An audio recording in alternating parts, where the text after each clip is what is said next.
A viewer wants to know whether she should apologize when she thinks she didn't do anything wrong to a friend just to save the friendship and it'd be easier.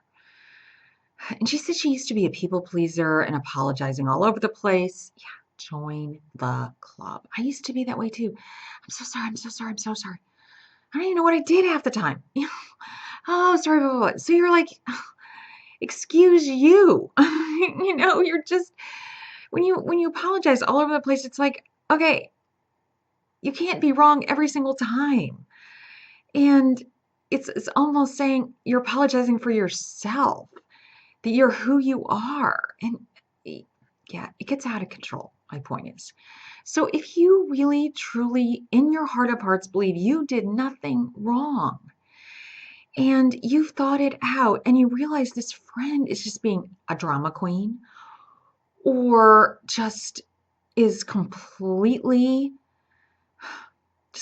wrong and has blown the whole situation out of proportion and is just blaming you just to be blaming somebody, I would sit down and have a talk with her. And don't say, oh, I'm sorry you feel that way, because that's not real apology. Yet you don't want to apologize for something you didn't do. I get it. So talk about the situation. Blow by blow. Okay, you said this, I said this, but you meant this, and I misinterpreted it as however it went down. You know how it went down. And then she might see the whole situation in a new light and realize, okay, yeah, I was wrong. But some people will never admit they're wrong, ever. So if you can't get her to admit she's wrong, just forget it. But by the same token, don't apologize. Don't take the blame for something you didn't do.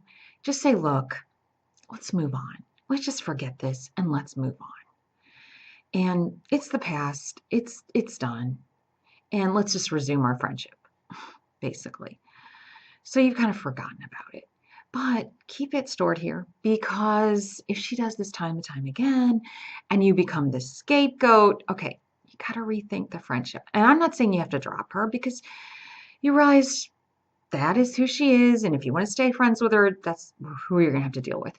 But just put her a little bit on the back burner. Like, okay, I can't get too close to her because I know what's going to happen. She's not a great listener. She blames me. She takes what I say and uses it as ammunition, whatever it is.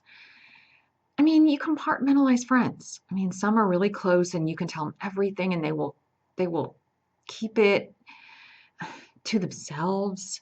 And other people are going to blab, blab, blab everything. And other people are going to be like, you did this and you did this and you're the reason for every single problem they have. So you got to decide what kind of a friend she is. And if this is the first time this has ever happened and she's always had your back, then yeah, let it go. People make mistakes. And yeah, she may not be willing to admit she's wrong, but she's at least willing to put it in the past and move on. And then kind of watch, listen, and see what happens.